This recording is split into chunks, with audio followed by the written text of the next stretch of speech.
vacation rentals don't make the same amount every month, right? You need an annual number to make it work. Plus, vacation rentals have a little bit more operational expenses than a long-term rental does. You've got some of those things. So for us, what we've done is we've created the 20% rule. And what that means is annual revenue should be at least 20% of your purchase price.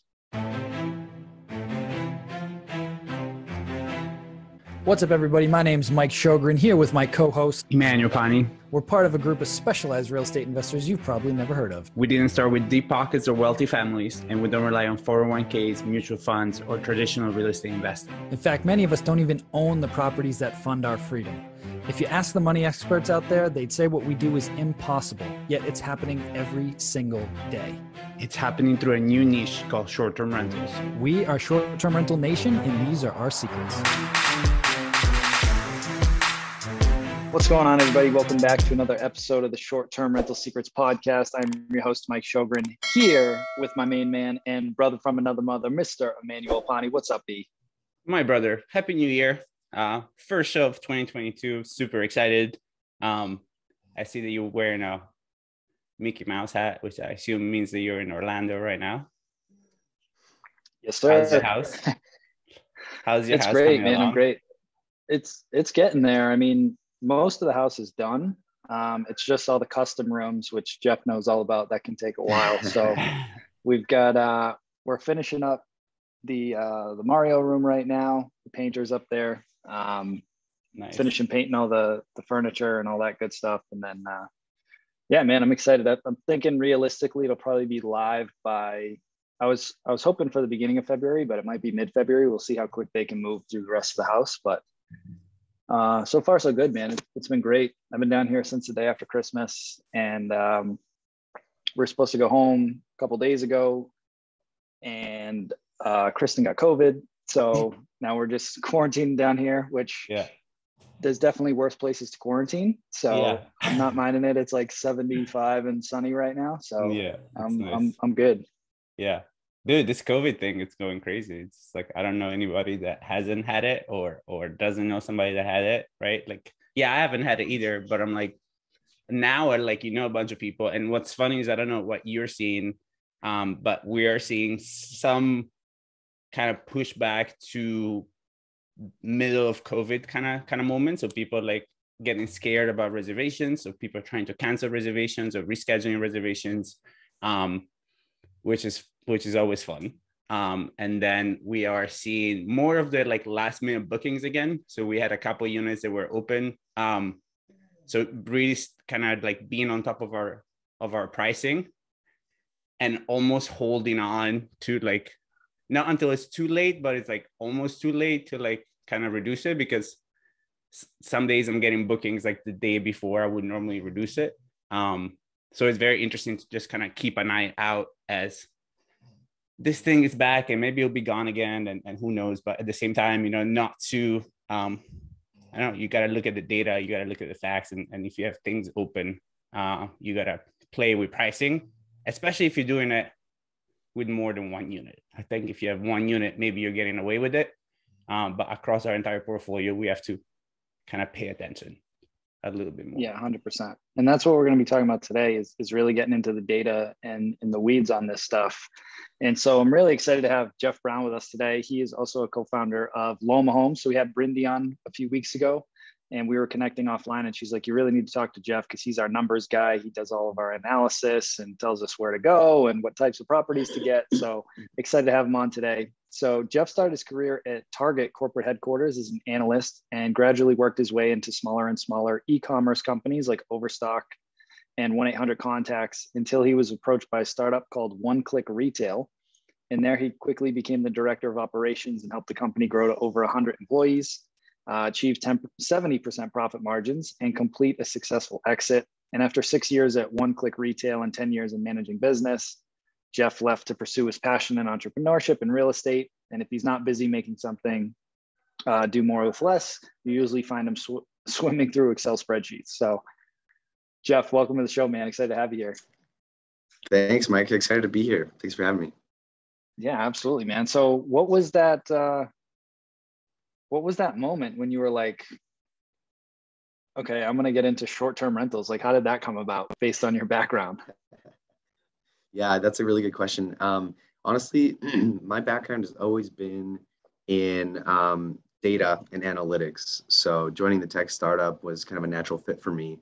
And as I was looking at, I've always had the dream of having my own side gig that just, supplemented my income and that I could eventually, live on one day. And so real estate has always been something that I've looked into and followed. And as I started running numbers on different types of real estate and different ways to get into the business, it seemed really clear when you looked at, what a vacation rental makes, what the right choice was for me. So I decided to try it out. This was like 4 or 5 years ago now.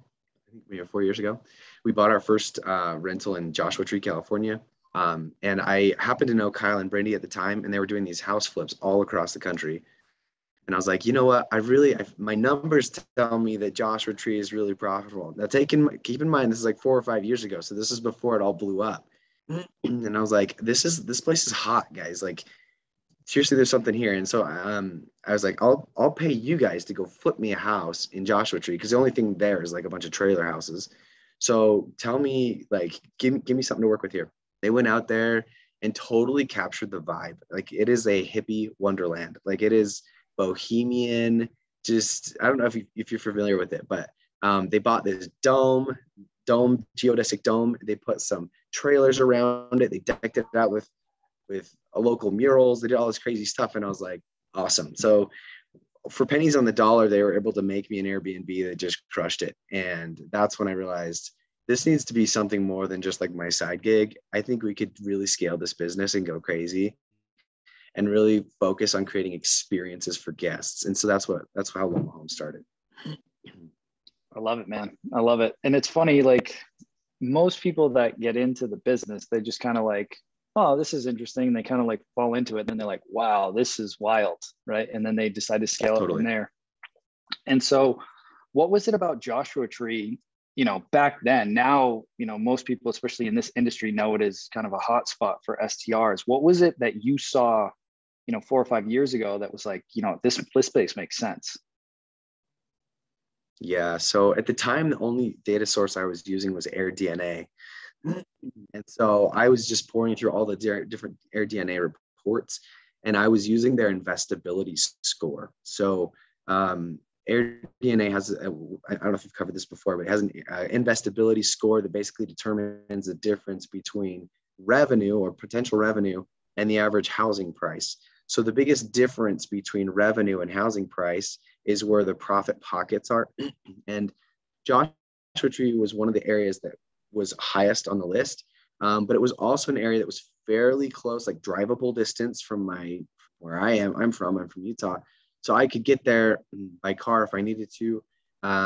It was also in my budget. So at the time, Joshua Tree was like dirt cheap. You could get like 10 acres of land for 10 grand. I mean, it was crazy. So, that was for me, the combination of those things was why I picked Joshua Tree. I love it. I love it. And now that you've been in this a while, how has your approach changed to analyzing future markets? Because you guys are in a bunch of markets now. So what goes into your analysis now when you're analyzing markets, especially new markets, I guess, for you guys to enter into? Yeah, it's a good question. And I'd say it's kind of multifaceted, or I'd say it's like we do it in phases. So we start with a macro approach. We're willing to go anywhere in the country. Like I said, I was in Utah when I started my first Airbnb, and I bought a property that was like 8-9 hours away in drive. And so I learned from that you really can manage the vacation rental from anywhere if you have good boots on the ground. And so the first thing we start with is, again, at macro level, where are the most profitable pockets? So again, where's the difference between potential revenue and the house, the price of the house? Because that's really your biggest expense is your mortgage, right? And so trying to lower that amount of your mortgage in relation to your revenue is key. So we start with, say, 3 or 4 locations. We'll even go use AirDNA for that. It's a really good way to just kind of get a macro approach. We find the AirDNA is great for the macro level, especially if you're looking at 3 or 4 years in history. There aren't very many analytic companies out there that have more than a couple of years because it's such a new industry. And so AirDNA has the most history, and we'll use that to determine where those pockets are. So right now you'll see a lot of Gulf Coast of Florida. You'll see Gatlinburg come up in there. You'll see, and I've heard some different mixed reviews about Gatlinburg just from people that are there, but that's just recently. Hawaii is another one. So there's just these general areas. And so that's kind of where we start to narrow down the focus, is start with AirDNA, get a free blog report that they have. You don't even have to pay for the data. Just look at their blog, best places to invest for 2022, and pick one of those areas. Then once you get in that, you've just narrowed down, thousands of cities down to a handful. And then you can start digging in a little bit deeper. We like to use Price Labs for some of the more micro level data. Price Labs seems to be better at estimating individual property revenue. We've actually compared our revenue of our properties with what they're reporting, and it's pretty close. So we like to use that. And then we also use that when we're picking a specific house. We'll buy a report for just a very, very honed in area. And we've got some ratios and measures that we use to determine if it would hit our profitability thresholds. Gotcha. Would you mind sharing what some of those ratios are? Yeah, for sure. So we, in traditional real estate, you may have heard of the 1% rule. And what it means is that your monthly rents, let's say you rent a house for $2,000 a month, should be at least 1% of the purchase price. So that would mean that you'd rent it for $2,000 a month, but maybe it should cost no more than $200,000 if you're renting it for $2,000 a month, right? That's the 1% rule. So we created one for vacation rentals because vacation rentals don't make the same amount every month, right? You need an annual number to make it work. Plus, vacation rentals have a little bit more operational expenses than a long-term rental does. You've got some of those things. So for us, what we've done is we've created the 20% rule. And what that means is annual revenue should be at least 20% of your purchase price. So now we do that because we have investors that buy our properties, and we share the profits of our properties with those investors. So we try to create a larger profit margin than most. But what I would say is that, for the average person out there who's not splitting with investors and not doing any of those things, I'd say a 15% rule is plenty. Even if you did that, you'd still be very, very profitable. And if you're going to do your management in-house, again, that's very, very profitable. So you could maybe even go down to like a 12 or 13% rule if you're doing that. So again, that's annual revenue divided by purchase price should give you your ratio. I love that. And because it's such, sorry. I think we're going to saying the same words one for one. So go ahead. Yeah, I was going to say, E and I were talking about that because people ask us those ratios all the time. And I was talking to Brindy about this, and I was like, looking at my portfolio, I told my students, I'm like, the 20% rule, exactly what you guys said, is like what I use. And one of the things I talked to Brindy about, and I'd love your take on this too, is place like this, like what we're doing, the custom stuff like you guys did around here, is it 20% of the purchase price or 20% of the purchase price plus the renovations? Because the renovations on a place like this, exactly. So a custom home like this, when you're doing themed rooms and all that stuff, you got to factor that in because it's not a typical build out. It's going to cost a lot more to do that kind of stuff. Totally. Yeah, you do need to consider any renovations and staging that go into that as well. So definitely factor that in. Well, I mean, and then if you do that and you're doing the 20% rule, your chances are you're getting a pretty good deal, because if you're already factoring in all the furnishing, all the staging, and you're still meeting this 20%, chances are you're looking at a home run. But again, I think like 15% if you're managing it yourself, or if it's somewhere that you like have not as many expenses or you don't have investors, it's a realistic number. Sorry, Mike, I didn't mean to cut you off.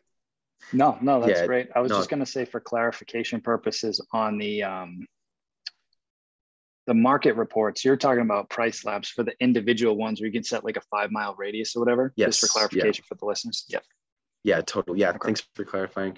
And the other thing I want to say is right now the market's so hot. You're not going to find a 20% rule, or I mean, it's going to be very, very difficult to find a 20% rule house as a turnkey property. You're not going to go on the Zillow and just like pick one and be like, oh, this is a 20%. We have to rehab them significantly to get it to create that much value. So usually we'll have to take like a 3-bedroom home, renovate the garage, so let me give you an example. So we had a 3-bedroom home in Miramar Beach. The entire first floor was just garage. They didn't utilize it at all. So we took that whole first floor and we wiped it out. We reconstructed the whole thing. So we added 3 bedrooms. The location of that house was great. So it ended up being a 6-bedroom house instead of a 3-bedroom. And that's how we were able to create that 20% rule within that house. So again, I mean, if you can find a 20% rule just off the market and rent it as is, great. My guess is it's going to be hard to do like that. There still are 15% rules I've seen on Zillow, but it's difficult to find without some good rehab. Yeah, and I think that's where because I mean, being a multifamily investor, right? That's always my mindset is like, how can I force appreciation, right? And obviously, if you can find a way to add a bedroom, that makes a big difference. Because a lot of the time, especially as you start playing around with the numbers and knowing your market, what you'll find out is like, shit, if I have 1 extra bedroom, this property goes from not really making sense to making a lot of sense. Like I'm talking an extra like 30, Absolutely. 40K, and you're just like, it's an extra bedroom, but it makes all the difference, right? Yes. Jeff, what I would love to talk about is, because I know we have this when we look at multifamily market, is do you have red flags? So what I mean by that is, for example, for us, when we look at a multifamily market, if the population is declining, then that's one of the like very entry kind of like parameters that we have. If the population is declining, it's immediate a no, because no matter what else we have on there, if that is not met, we're like, this is off the list. So have you found a red flag like that in your analysis? Yeah, I have. Most of our red flags, I'm thinking off the top of my head, the one that comes quickest to mind is around regulation. So when it comes to short-term rentals, you've got to invest in areas that you can legally have a right to be there. I don't recommend investing in a location where some people will pick like this really small town and they're like, hey, there's no regulation in this area and there's no legislation around short-term rentals, so I'm good. I would prefer to invest in a larger market where the legislation has already addressed short-term rentals and you're allowed to be there with a license. Because, for example, Joshua Tree, when we first bought there, that was my attitude. I was like, hey, there's no regulation here. And we moved in and guess what? Neighbors didn't really like us there. And we tried our best to keep the parties down, keep the noise down. We really tried hard. But the neighbors did not like us. And so it created a very challenging situation where if they would have reported us at that time, because there was no regulation yet, they technically could have fined us and all these things. And so it's just really important that you identify the community. When you identify the community, that there's no HOA against short-term rentals, or that you can get a license to be there. So that's number one. Mm-hmm. I think that's super important, because I think longevity and worst case scenario, it's always better, especially if you're like, I mean, especially with what you guys are doing, right? If you're going to go extreme makeover kind of thing, you need to be there for the long term. And that's another thing that is just like the reason why I am not a huge fan of rental arbitrage, because to me, by nature, that model has hiccups. Because if I am the landlord, no matter how awesome you are, I'm like, I'm going to sell this. What are you going to do? Yeah. Right. So to me, like all your investment in the listing and the reviews and everything else goes to waste. So That's a good point. Yeah, I love that you said that. I lost my train of thought when you were talking about that, but that was a good point. What I was going to say is just reiterating Jeff's point about the regulations. I get so many DMs from people asking me, how do I get around the regulations? And I'm like, you don't. There's plenty of markets out there, like Jeff was talking about, where it's already established. It's fine. Place like this, Kissimmee area, like there's tons of places around that it's already established and you're good to go. You just get your permits, do whatever you need to do, set your taxes up properly, and you're fine. You don't want to start off on the wrong foot and start to build this company and then everything implodes because you built it on some sand instead of some, good foundation. So it's just not worth your time. Yeah. So what are you guys looking at now? When we were talking with Brindy, you guys are in a few different markets. Like, where do you see Loma Homes going for 2022 now? Like, where are you guys tending to focus? Good question. If you'd have asked me 6 months ago, I would have said Gatlinburg was probably the next place. I'm starting to hear some mixed reviews on Gatlinburg. It sounds like a lot of the COVID boom, the COVID spike that they experienced, it is cooling down quite a lot, and the entrants to that market have really gone heavy. So we'll need to reanalyze that before we jump in there. That said, we're a little bit unique in that we don't mind competition.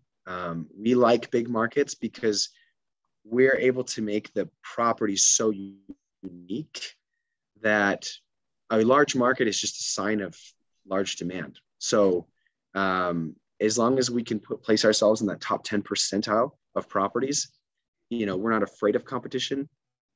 That said, the economics of the area still have to work out, right? So anyway, Gatlinburg, I'd say, was one question mark there. South Carolina, Charleston came up on our radar as having some profitability potential, as well as Hawaii. Now, Hawaii is tricky because COVID is like back and forth, and Hawaii has such strict regulations that it's really risky now. But there might be some buying opportunities if you're willing to take that extra risk and invest in the long term. There's some areas in Hawaii like Lahaina and others that are just bonkers, like in terms of their profitability potential. Getting that 20% rule is like no problem. But the downside there is it's just really expensive properties that you have to buy to get there. So as long as you're willing to buy a $2-3 million property, then you can do that. So those are just some of the areas we've considered recently. What advice would you give somebody that's newer? Because I know, like, we've been talking about this house for a while. I mean, it's a 10-bedroom. It's big, like some of the houses that you guys have around here. And there were reasons for that based on the research and profitability based on size. What would you tell somebody that's getting into the business? Because again, people ask me, well, should I just get a studio or 1-bedroom? And I have my answer for that, but I'd love to hear that from you as far as choosing a property size and price point. Yeah, it's a really good question, and I hate the answer it depends, but I'll give you why it depends. And that is, if you're kind of on the fence on whether you want to or not, I recommend doing it with the lowest risk possible. So if you have a basement that you can rent, I think you need to try out the lifestyle, because I don't think short-term rentals are as passive as some people make it out to be. And I think it's important to manage guests and being in the hospitality business before you commit to it long term, before you put $100,000 on a down payment and rehab and all of that. I think it's just good to make sure that it works for you. So that's the advice I would give. Now, if you're gung-ho and you're like, hey, I don't care what the challenges are, I'm going to push through them because this is my strategy. Well, then go all in. Pick any location in the United States that's most profitable, and just focus on profitability and long-term success. Just do that, because there's plenty of success to be had for anyone that wants to jump in still. But it has to fit your life and your lifestyle. Customer service is a key element of being successful in this industry. And if you tend to have emotional reactions to somebody trashing your house, might not be the best fit for you. Yeah, I love that. 100%. I don't think anybody has ever brought up the emotional reactions to somebody trashing your house, but that's a real thing, right? Or like having an emotional response to people's comments, right? Like I used to get so heated because I used to take everything as a personal comment, right? So being able to like kind of separate the two things.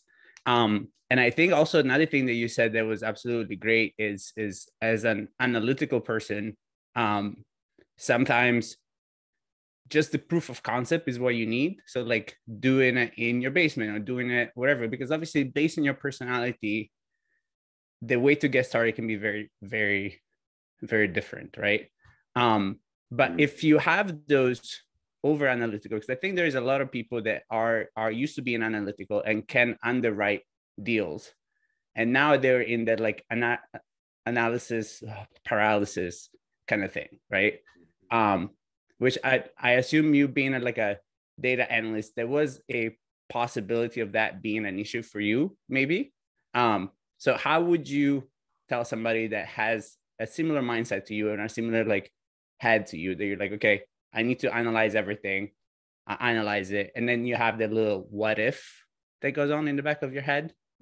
How do you kind of mute that what if to just like take action? That's a really good question. And I wish I knew the answer to that, because I think of a lot of entrepreneurs, not just in short-term rentals, but there's so many people that have great ideas out there that just never do anything about it. And I think it's a personality difference. I think my father-in-law is kind of an analysis paralysis guy.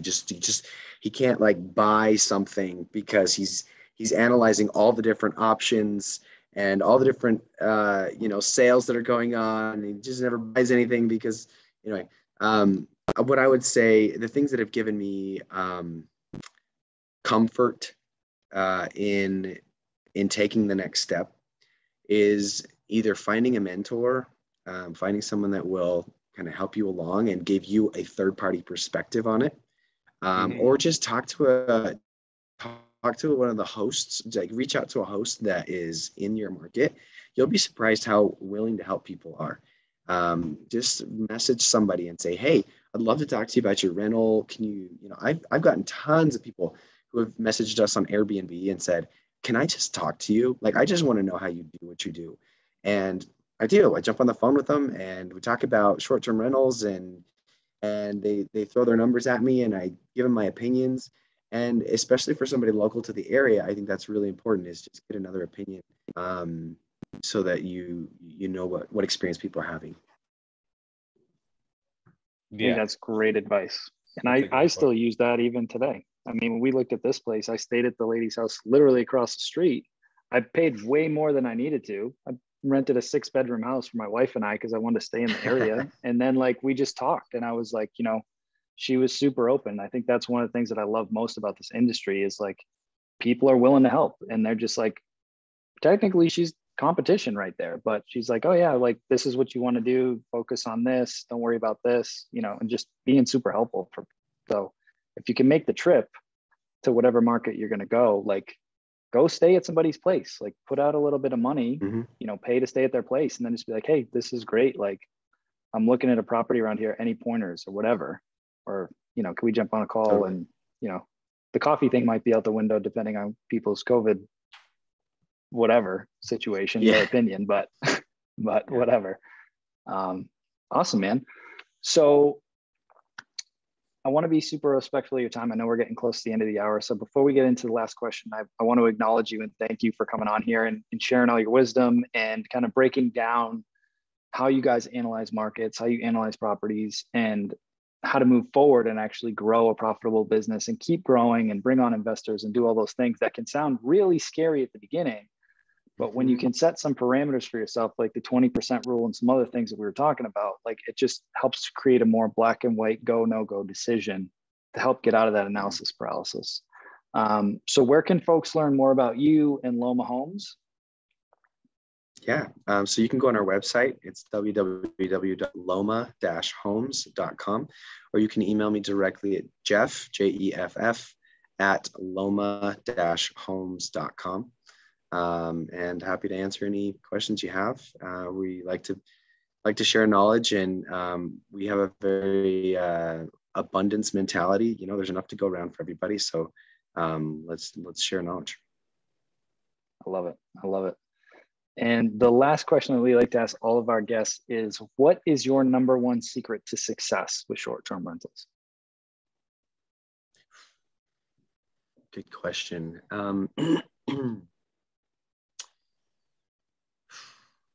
So I would say there's well, you asked for one thing, and it is one thing, but when there's the old adage that says with real estate, there's three things that matter: location, location, location, right? And I don't think short-term rental is any exception to that rule. Pick a good location and you can't get it wrong. Pick a bad location and you're gonna have a hard time getting it right. So I would say pick a good location. That's my number one success. Love it. Love it. Well, Jeff, thank you again so much for coming on here. Truly appreciate you. Wish you and Brindy and the Loma Homes team nothing but the best. And looking forward to connecting with you guys when hopefully we're all in this market together at some point. So thanks again for being on the show, and we'll talk soon. Awesome. Thanks, guys. Appreciate it. Bye, guys. Absolutely. Take care, everybody. Bye-bye. Hey, STR Nation, if you enjoyed this episode, please make sure to hit that subscribe button and leave us a review. And in the comments, let us know what topics you want us to cover on upcoming episodes, and we'll make sure to get that in the books for you. And if you really want to learn how to launch, automate, and scale your short-term rental business, if you want to go deeper, then check out our free masterclass at strsecrets.com.